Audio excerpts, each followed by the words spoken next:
Pod Save the World is brought to you by Tommy John. Oh. John. I'm Jon. Favreau. When was the last time you said, I love my underwear? I don't ever recall saying that. Probably never, right? No. That's what the copy says. Well, when you switch to Tommy John, like Lovett did, like most of this office did, you'll be saying just that. Tommy John is committed to providing mind-blowing comfort, not just in their underwear, but in all of their incredible apparel. Tommy John's innovative designs and patented fabrics ensure that your underwear will never ride up, Never go down. the waistband will never roll down, and you'll never get a wedgie fake news. Tommy John re-engineered underwear so you never have to adjust. No more distraction like fixing wedgies or rearranging the goods. They're very focused on the wedgie. I know. It's not really a problem once you're an adult, as far as I can tell. I don't remember having a wedgie for... Yeah. You stay completely nestled at all times, they wrote. Tommy John's line of comfortable clothing goes far beyond just underwear. It includes undershirts that stay tucked, socks that never fall down, second skin tees so soft you won't believe it. Also not tucking in my undershirts. No, I don't either. Not to mention a choice of smart fabrics for every situation or outfit. And of course, all Tommy John's underwear is backed by the best pair you'll ever wear. It's free guarantee. So what do you have to lose? Hurry to TommyJohn.com/world and get 20% off your first order. That's TommyJohn.com/world for 20% off. TommyJohn.com/world. John, guess what Pod Save the World is also brought to you by this week? What's that, Tom? The final year. Oh! It's a unique insider's account of President Barack Obama's foreign policy team during their last year in office. I saw it up on iTunes. I was so excited. You've seen the movie. I've seen the movie. It's a fantastic they have movie. Unprecedented access. We're biased, obviously. We're obviously biased, but they have amazing access to the point where I was surprised by it, frankly. In the White House, in the State Department, it is this cool, uncompromising view of the inner workings of the Obama White House and the administration as they prepare to leave power after 8 years. A lot about Syria and all the very difficult choices there. You guys heard the Pod Save the World with Sam Power and Ben Rhodes, where they talked about the film and some of the choices and things that were documented. Watch the movie. It's also not this like just glowing account of everything. Like it deals with some of the tough challenges they face. Yeah, it really does. And if you've someone in your life who doesn't like Obama, buy it for them. Hate gifts. We encourage hate gifting at Crooked Media. It's a thing we do. That's right. Here at Crooked Media.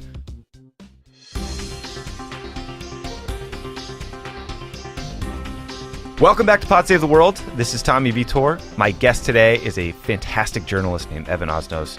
He's written about China, about North Korea. His latest piece is about Jared Kushner becoming China's trump card in the White House. I'm not going to do the thing I always do, which is give you a redundant intro at the top and then do it at the bottom. You just got to listen, okay? He's a smart guy. It's a brilliant piece. Lots of cool intrigue with counterintelligence and the PDB and all kinds of weird shit going on in that place. You're going to want to hear it. So here's the interview. My guest today is Evan Osnos. Evan is a New Yorker staff writer who covers politics and foreign affairs. His book is Age of Ambition, Chasing Fortune, Truth, and Faith in New China. It was based on 8 years of living in Beijing, so he is certainly an expert on all things China. His most recent piece for The New Yorker is titled, Jared Kushner is China's Trump Card. Evan, thank you for doing the show. Thanks, Tommy. Happy to be here. So let's start with your piece on Kushner and China because it was a riveting piece, like most of your work. So rewind a bit. Like most pundits in the U.S., including Crooked Media, the Chinese thought that Hillary Clinton was going to win the election. They were wrong, as we now know. So on election night, these guys were scrambling with the rest of us. Who is Donald Trump? What's he going to do? How do we build relationships with his team? And as you note in the piece, like if you're the ambassador, if you're the Chinese ambassador to the U.S., failing to do so would literally end your career. And, it's high-stakes stuff. Like, they're right to be nervous. Trump immediately starts changing policy. He took a call from the president of Taiwan. He cast doubt on the one China policy. So they lash onto Jared. Jared becomes their guy. You fast forward a few months. Despite having no experience on China policy, you quote a transition official referring to him as Mr. China. Another former NSC official called him China's lucky charm. What happened? How did he become their guy? Well, you hit on the key moment, which was, frankly, they woke up on the morning after the election, and like everybody else, they had gamed it wrong. But from their perspective, this was now a national security crisis because, after all, they had a president-elect who had come to office in part by saying that China was, quote, raping the United States and so on. And then on top of it, they didn't know any of these guys. The Trump campaign had been largely shunned by the sort of establishment national security Republicans. So they were really in despair. And actually the ambassador said as much to people around town. He he really didn't know what to do. And then into this moment walked this opportunity, which is to say that Jared Kushner was, by his own description, determined to do things differently than the way that seasoned diplomats did him. He believed that the diplomats and that the bureaucracy, or what he calls the machinery of government, was part of the problem in his view. And so he wanted to do things like a businessman. And this is very much like what his father-in-law thinks, which is that if you get two people into a room and you're both business-oriented guys who are interested in getting away from the prying eyes of the press and having a classified or sort of, at least a confidential relationship, as Jared would prefer, and that you can cut through some of the diplomatic baggage and maybe you can make a breakthrough. And that's what he set out to do. But from the Chinese perspective, this was actually incredibly good fortune for them, because their representative was no rookie. Cui Tiankai, the Chinese ambassador, was former ambassador to Japan. He'd been a vice foreign minister. He'd been at the UN. He has a graduate degree from Johns Hopkins. He's been doing this and only this for decades. And he now found himself sitting across from an American who had been a diplomat for about a week and didn't really want to take advantage of other senior American experts, experts on China, experts on Asia. He actually excluded them from the meetings. And that's the setting in which these two encountered each other. I'm reading this and I'm thinking, oh man, the Chinese must have just been licking their chops. Like they found a mark, they found this young, naive guy. But then I also thought maybe a more charitable explanation is the relatives of prominent Communist Party officials in China are called princelings. They have money, they hold positions of influence solely because of nepotism. So maybe a more charitable explanation for why China sought out Jared is that it made sense to them to deal with the unqualified children of powerful people. Am I being too nice to Jared?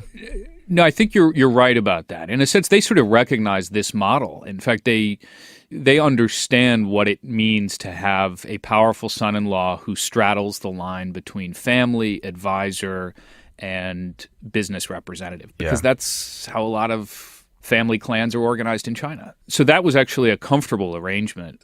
There was an interesting moment a couple of months into the administration when a Chinese think tank called the Pangoal Institution did an analysis of the White House. And what they concluded was that there were these competing groups or factions, to put it in sort of Chinese political language. But the most powerful faction was what they called the Trump family group, and that consisted of Jared and Ivanka Trump. And as they put it in their analysis, they said that the Jared Kushner and Ivanka had a hand in final decision-making on diplomacy and business. And they used a term that really is unusual. You don't hear much in Chinese anymore. It's an ancient term from Chinese. And what they said was that they practiced jia tianxia, which means to merge the state with your family and your business, to treat the state as your family possession. And that became sort of the thesis, the organizing framework by which they then built this relationship with Jared. That sounds familiar. So this story gets even more interesting. You reported that Kushner's meeting with these Chinese officials made counterintelligence officials in Washington uncomfortable. Why was that? It made them uncomfortable for two reasons. One was about the nature of the meetings, just quite literally how they were meeting and how it was organized. So Jared Kushner believed that he needed to, as I mentioned, get around some of the bureaucracy, so he didn't invite the usual players into the room, the senior National Security Council staff, members of other agencies who would be area specialists, note takers. He wanted to have, on at least one occasion, he met literally one-on-one with the Chinese ambassador, and then they met so many times that Jared can't recall the total. And this was worrisome to national security officials, I should say more specifically to counterintelligence officials, particularly after they gained a piece of intelligence in the spring that indicated that Chinese officials were saying amongst themselves that in one of the meetings between Jared Kushner and Cui Tiankai, the Chinese ambassador, that they had discussed his business interests in addition to policy matters. And I'll point out what but maybe useful for listeners to know is, anytime you're dealing with a piece of intelligence like that, it should be treated somewhat warily in the sense that you don't know if a it's not always easy to know what the context was. Right. It may be that the Chinese side is mischaracterizing what happened there. But it was a red flag. Yeah. And it was a sign to counterintelligence officials that the Chinese may be essentially running a play here. They may be trying to influence Jared Kushner by using business inducements in order to try to affect his decision-making on policy matters. And I will add here, because it's important that Jared Kushner denied ever raising his businesses, and he says, and his lawyers say, that he's been scrupulous in maintaining a distinction between business and policy matters. So I should just add that here. Yeah. I mean, it just speaks to the naivety of, first of all, if you're going to meet with the Chinese ambassador to the U.S., talk to the people who have subject matter expertise, because this stuff is complicated. There's all these terms of art and precedent and whatnot. But also cover your own ass, man. Have someone in the room that can back you up on this stuff. In some ways, that's one of the things that I think comes through most clearly on this, is that there are best practices for a reason, and they're not because of, bureaucratic tradition or because people are stuck in old ways of doing things. It's because they're self-protective and they avoid unnecessary risk. Right. And that by sort of ignoring all that, a novice put himself at greater exposure than he needed. Yeah. And so you mentioned that Jared denied that he talked about business interests when he met with the ambassador. But it does look like this could be a pattern. I mean, he's been accused of mixing official business and Kushner family business when he met with the head of a Russian state bank. His real estate company received a $30 million investment from one of the biggest financial institutions in Israel right before Trump's visit. So the list goes on of incidents that at least have an appearance of impropriety. Do we think Jared's a mark because he's naive? Is it because this complicated business empire just kind of makes it easy to try to find avenues to get at him? Are they related? What's your assessment of it? I think he faces a fundamental structural problem, which is that he tried to set up a very unusual arrangement where he said, okay, I'm no longer CEO as of, January 9th. 11 days later, I'm now a member of this administration, and I will retain a considerable share of my assets. I've gotten rid of some of them. But, fundamentally, his personal and financial life are inextricably intertwined with the family businesses. And the family businesses are global in nature. And so it's a bit of a case where no matter what he does, no matter how many times he says that he's going to try to build to use the appropriate metaphor, a Chinese wall between these two parts of his life, that they are almost inextricable. It's almost impossible to disentangle them, partly because his foreign counterparts are going to know that that's a seam that they can mine. And so they will continue to do it, putting him into the position of playing constant defense. And this is, of course, I'm taking the most generous interpretation here, even setting aside trying to understand what his motives are or what his own vulnerabilities are, just that the arrangement they've come up with leaves him acutely, almost unprecedentedly vulnerable for somebody at his altitude in the White House. Yeah, and it doesn't help when your sister's out there trying to hawk $500,000 investor visas in Beijing. I think that adds to the that got them into trouble. And, people may have followed this, may not have, but his sister is now, as a result of mentioning Jared Kushner's status in the White House in the course of these investor meetings in China, the Eastern District of New York is now has subpoenaed documents from the Kushner companies, is said to be investigating their visa investor program. So that's now a sort of ongoing concern for them too. Not good.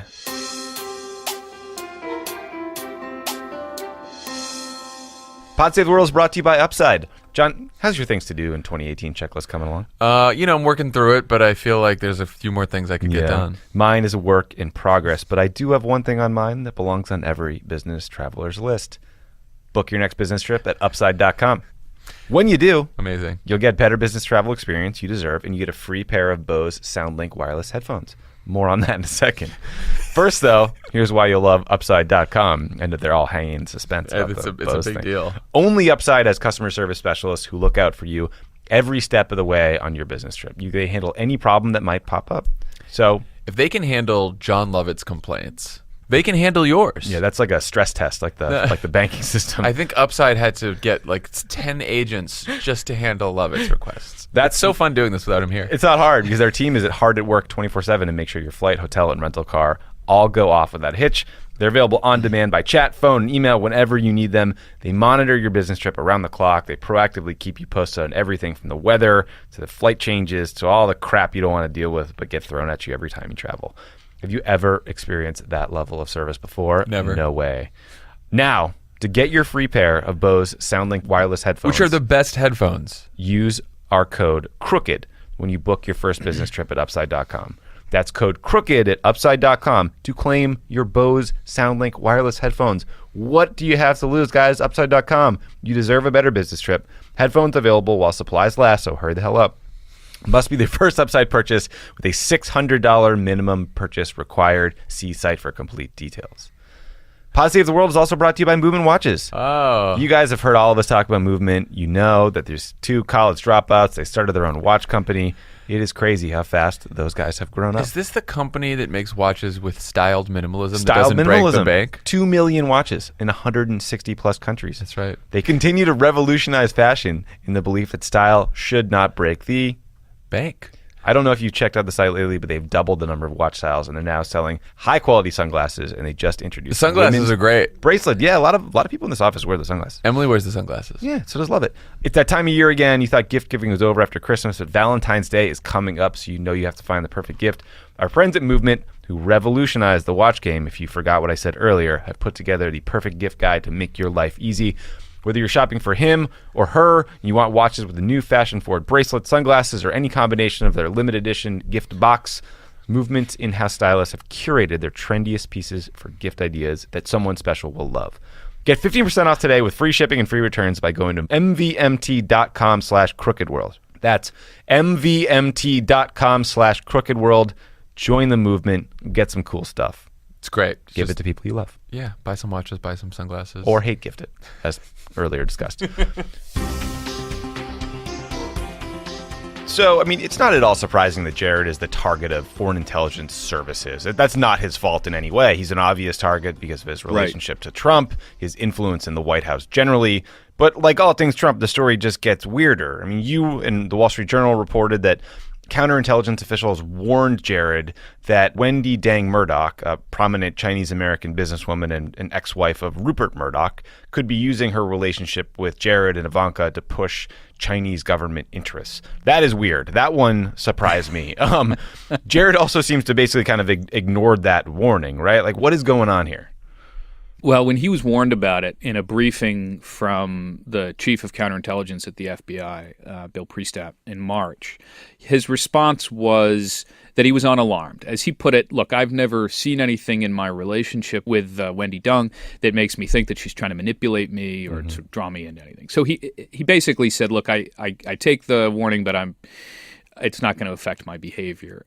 And then when he was in Beijing for the summit this fall with the president, he had a lunch with Wendy Dong that did not appear on the public schedules, was not briefed. You know, I came upon it in the course of reporting and then brought it up with them at the White House. And he said, yes, I did have lunch with her because I concluded that I was capable of figuring out what information I'm going to give to somebody and what I'm not. Right. As he said, he thinks he's capable of making these decisions. Look, it's a weird sort of subplot of this whole thing. And I was initially quite skeptical that there's looming over this a kind of strange domestic drama, which is, after all, that the story first appeared in the Wall Street Journal, owned by the ex-husband of the subject, Wendy Dong. So, but I will say that when my reporting partner, Adam Entis, and I talked about this with area specialists, people who we know are knowledgeable about what the intelligence on China has said over the years, what they said was, look, Wendy Dong's name has come up in the past as people are curious about the relationship she has to the Chinese government. And it's just odd. Yeah. But it's never been conclusive. They've never gotten anything firm on it. So, from Jared's perspective, there was 2 ways to handle that. One was to say, I am going to treat this now with a little bit more caution. I'm going to be more conscientious about how I go about these meetings. I'm going to make sure that everybody at the White House, and it's on the public record, that I'm meeting with Wendy, so there's no confusion. Or you go about it in a slightly different way, which is what he chose to do, which is more or less status quo. Yeah. By the way, congrats on recruiting Adam Entis. He made my life a living hell when I was the NSC spokesman, and is a hell of a good job. reporter. He's very good at it. Yes, he is. Another interesting sort of nugget in the story, sort of mood music behind this whole weirdness, is that Jared has had a very hard time getting a security clearance. It's normal that officials get an interim clearance while the process is ongoing. It's an onerous process. You have to put all your, meetings with foreign officials, your financial records. They literally interview your friends from college. It's not fun. So it takes some time. But usually senior officials can get it expedited. His clearance process doesn't seem normal. He's had an interim clearance for a long time, and it seems to have alarmed some intelligence officials. Can you explain a little bit about what we know? Yeah, this has been, it's a source of some sort of growing fascination among national security specialists here because it is odd. Jared got his interim clearance like most new arrivals, and because he was so senior in the White House, people assumed that it would be, as one person put it to us, a former senior intelligence official, that this would be an expedited process, it would be pro forma. It would really not be the usual, it could be months, but it really didn't seem like it would be. And then the process dragged on. And initially, when he filed his questionnaire, which is the formal start of the process, it was sort of troubled from the beginning. And he acknowledged as much. He made an error in his initial filing. Right. He said that there was a miscommunication in the office, and he said that his aide had filed it prematurely, a draft, as he put it, filed prematurely, and that left off all foreign contacts. And so the next day, he said, I will produce an exhaustive list of foreign contacts. In May, so about 4 or 5 months after that initial declaration, he did provide the list of more than 100 foreign contacts, but it left off some crucial meetings, including his meeting in July of 2016 with Don Jr. and a Russian lawyer who was said to have incriminating information about Hillary Clinton. And that meeting was then later added in a further supplement. So he's had this kind of iterative series of supplements to the file. And that's one conceivable explanation why the process has dragged on so long. Right. But as you know better than most, this process is one that's opaque to the outside world and even opaque to the participants. So his lawyers, his aides, and Jared himself, they don't really know. They're asserting that they think he's in a queue that is just backed up. But, people who do this say that doesn't really conform to what we know about the process. No. There's some speculation that it may be because, as we know, he's testified about his Russia meetings to the congressional committees. It may be of interest to Robert Mueller in the special counsel's office. But there also is this China element. And that was one of the things that we wanted to surface in this piece, was that there's an element of Jared's security profile that had not yet received public attention and may, in fact, turn out to be part of the reason why he's had trouble getting full adjudicated access to intelligence. Yeah, it's very weird. It's a very weird anecdote. Another anecdote from the piece that literally made my jaw drop was it involved the president's daily intelligence briefing, or PDB. So the context is each morning the president gets an iPad with all the latest, most relevant and sensitive intelligence. Often there's a meeting with the senior intelligence officials, national security advisor, whomever, to discuss that and probably orally brief some things that you just don't even want to put on the PDB. By the end of the Obama administration, 7 White House officials were authorized to get the president's version of the PDB. The Trump administration has expanded that number to as many as 14 people. That includes Jared. You quote a former senior official saying, quote, "It got out of control. Everybody thought it was cool. They wanted to be cool," end quote. Intelligence was cool. It was fascinating. I got a lot of intelligence. I was never allowed to read the PDB, and I shouldn't have been. I thought I read this and I thought, I was texting with former officials I worked with.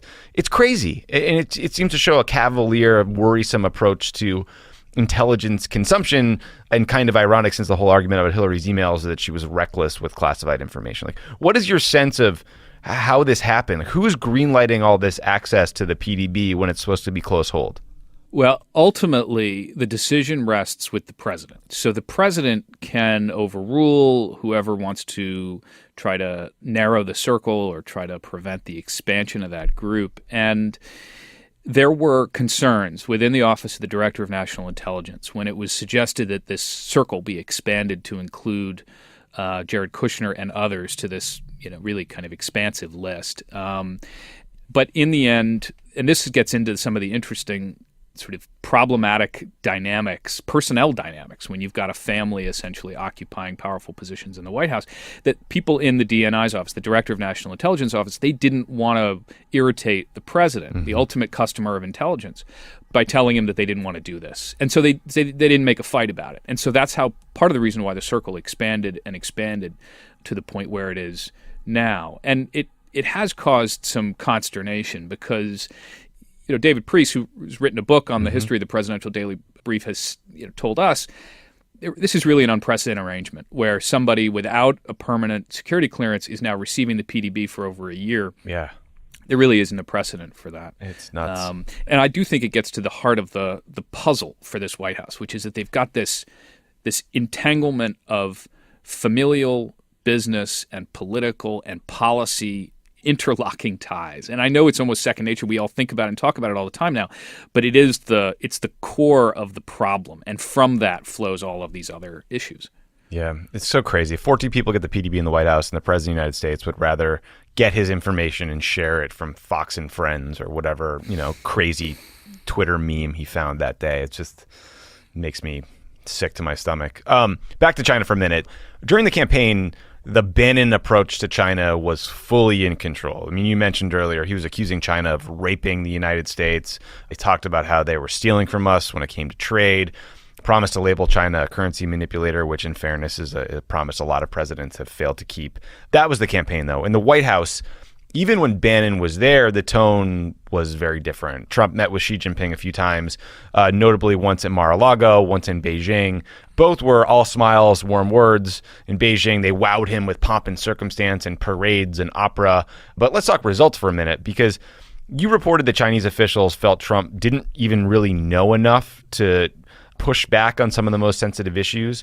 Danny Russell, who's a former colleague of mine who's been on the show, said the Chinese felt like they had Trump's number. Fundamentally, what they said was he's a paper tiger because he hasn't delivered on any of his threats. There's no wall on Mexico. There's no repeal of health care. You can't get Congress to back him up. He's under investigation.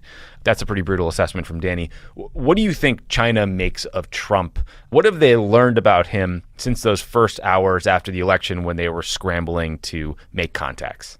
Yeah, there's been this fascinating evolution in their thinking. They, at the very beginning, thought that Trump was, in the words of a former U.S. official, their mortal enemy. I mean, they really believed that he might be somebody who wanted to blow up the relationship. And then that's where what's known as the Kushner channel, that's how people talk about it, China specialists these days, that's when the Kushner channel became the defining fact of the U.S.-China relationship and really shifted the whole direction of it from being this sort of headed in the direction of an adversarial dynamic to something that was this collegial, almost sort of partner-like, almost deferential relationship where the president would talk constantly about how President Xi is his, how he respects him and likes him, and he thinks that President Xi likes him too. And that was really the result of a basic political and ideological debate, and it was sometimes unfolding right there in the Oval. I mean, I've heard it from a number of people. There were these sort of knockdown dragouts between Steve Bannon and Jared Kushner and assorted other figures on both sides, but on this basic question, which was that Bannon believed that the United States needs to challenge China, needs to shift the direction of the relationship. And Jared Kushner believed, no, you need to treat it like a business relationship. Treat it like two powerful investors who get together and figure out a win-win arrangement that helps both of them. And so what they did is they came up with this idea of a summit that would be almost without substance. It had almost no content whatsoever. They never talked or never pushed hard on any of the things that Democrats and Republicans agree need to be addressed in the relationship. Things like market access for American companies, making sure that American scholars and journalists can still get into China. None of that was talked about. What they wanted and what the Chinese wanted above all was a set of impressive photographs that would demonstrate that Xi was being treated with respect around the world as a great leader. It would help him at home and would also set this relationship on a new footing. And that's exactly what the Chinese got. And that's what Jared was pushing for internally and succeeded in essentially winning those debates over career diplomats and national security professionals, and also winning them over Steve Bannon and some of the other political strategists. Yeah, I mean, I guess I'm happy that the Bannon or the Trump channel has sort of moved us away from the Bannon view of sort of, almost apocalyptic, inevitable confrontation with China. But it is remarkable to imagine a bilateral meeting between the U.S. and China where none of the major irritants are raised, like access in the South China Sea, human rights, Tibet, right? Like none of this stuff even comes up. I mean, that is the Chinese dream. Right. Well, this is what gets to – there's a really interesting thing here, which is that by the end of the Obama administration, and this is a bit of a knock on where the administration ended up on China, there really was a feeling, even among progressives, among Democrats in the China specialist community, that things had drifted, that the sort of – that the all-powerful consuming energy of the Middle East had just taken the focus away from trying to – prevent China from steadily pursuing a kind of what's known as the salami slicing strategy, where they just bit by bit, they acquire a little bit more control in the South China Sea. They continue building up islands. They gradually erode further the already pretty grim state of human rights in China, and that the administration just hadn't done enough to push back on that. And so it's weird because you don't hear a lot of Democrats who agree with Steve Bannon on anything. Yeah. But one thing that is a bit of common ground is that there was this feeling that no, people don't want to go quite as far as Bannon does, which is to blow up the whole, blow up everything. But they did feel that there needed to be a more hard-headed approach on China. Yeah. And Kushner took it in the opposite direction. Yeah.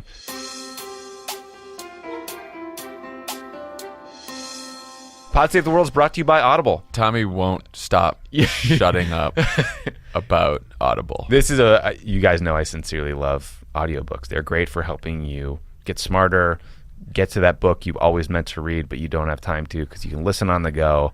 I'm listening to a book called The New Jim Crow. There's another one in my queue about Keith Richards.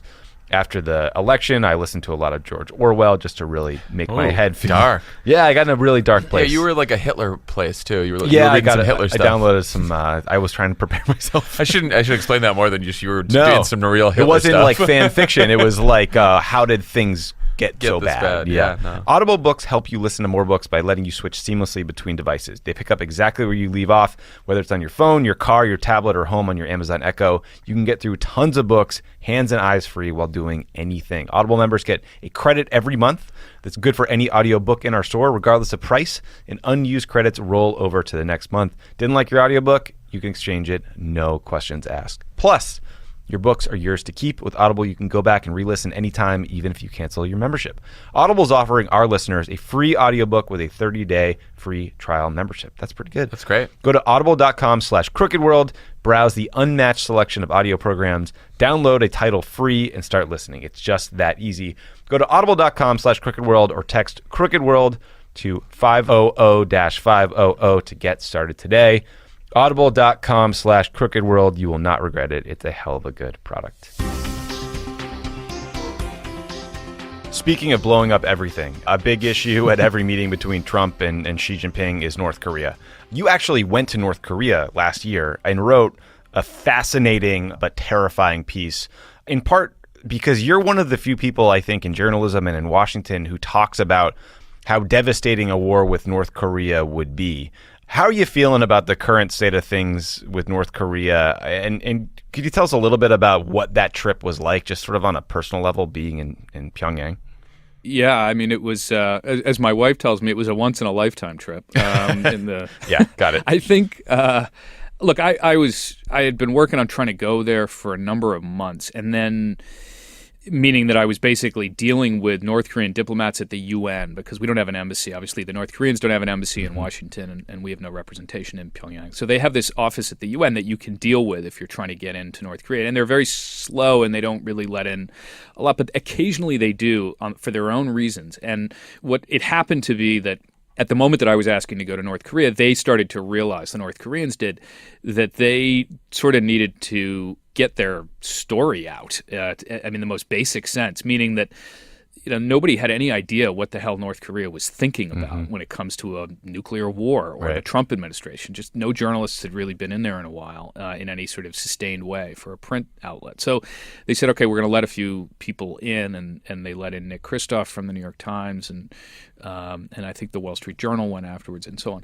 But it happened to be that when I went, things had taken a bit of a turn for the worse shortly before I got there. That was the week that the president was threatening fire and fury to rain down on Pyongyang. And so I did have some second thoughts, but we kind of concluded that this really was a story that had to be done. It had to happen. And I was going in the front door. There was nothing sneaky about it. I wasn't, pretending to be a tourist or anything. I was going in exactly as they knew what I was. They knew who I wanted to talk to, which is to say I wanted to talk to government officials who are working on the U.S. relationship. What do you care about? What do you think about?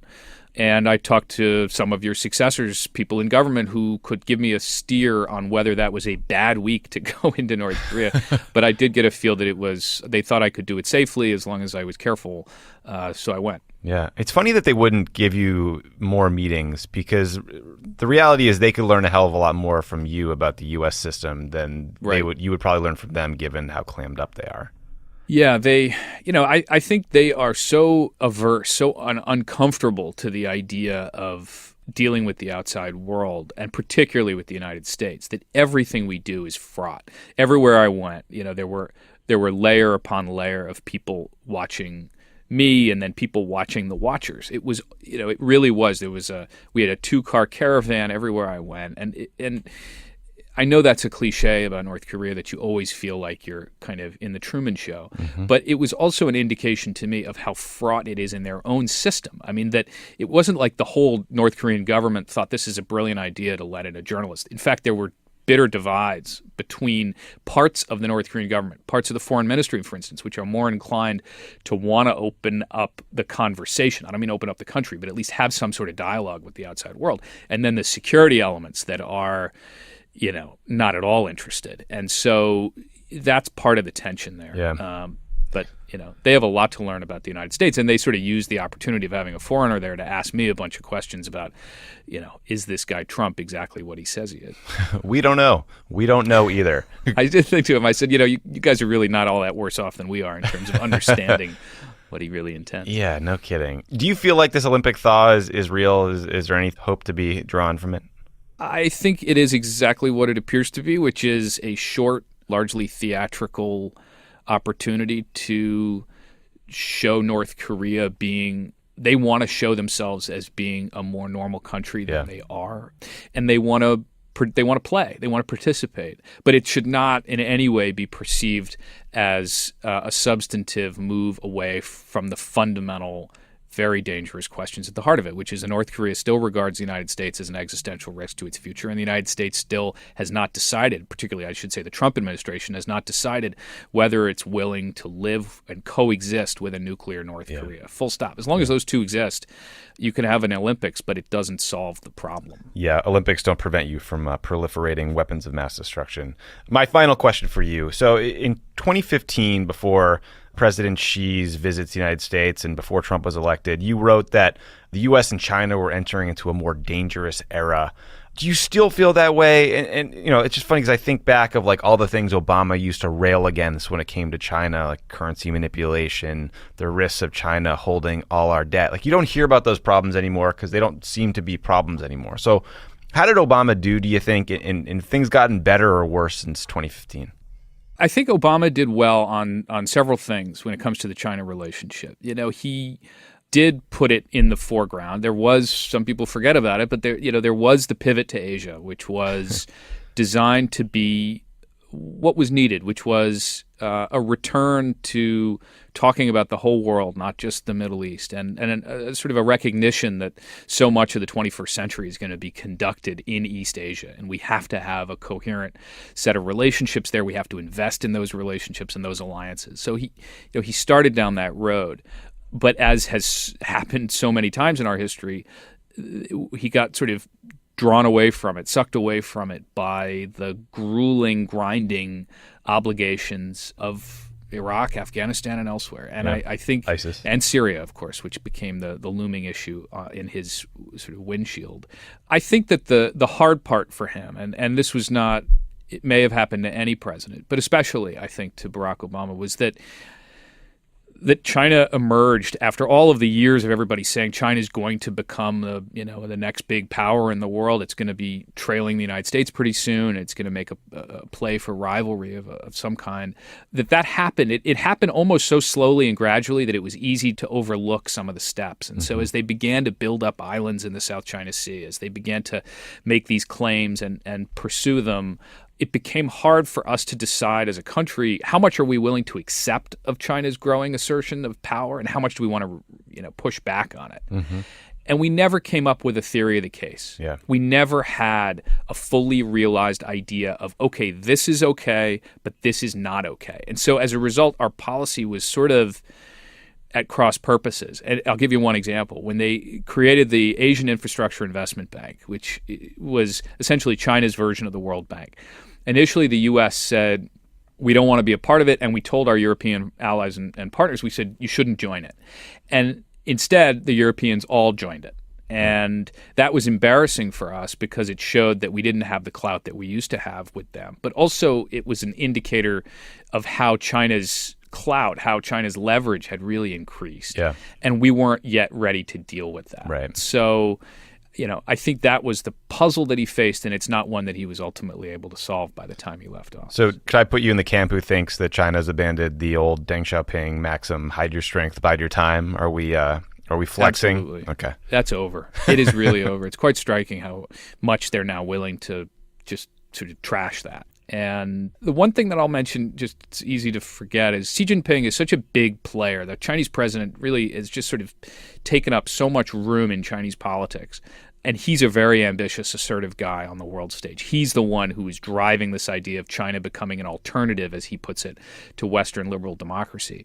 That we sometimes assume that means that that's the only voice in China. And that's not true. And when I was there just a few weeks ago in Beijing, people are very judicious about what they'll say, but they really do say that there is concern that he's moving so fast, so far, that it may get him into trouble. Yeah. They're just a little worried that he's going to provoke a confrontation with the United States that they don't want. So there is still a policy-making process in China, even if it's largely invisible to us most of the time. Interesting. Yeah, well, let's hope their bureaucracy slows confrontation down, and ours does too. Evan, thank you so much for doing the show. This was fascinating, as always. Everyone who wants to learn more about China should buy your book and obviously check out all your great work in The New Yorker, because you deliver week after week. So thank you again. Thanks, Tommy. I enjoyed it. All right, have a good one. All right, that's it for Pod Save the World this week. Thank you guys for listening. Please rate us and review us in the iTunes store if you like the show. It means a lot to me. It means a lot to Luca. She's had a tough week. She had a little tummy bug, but she's feeling better. Thanks, guys.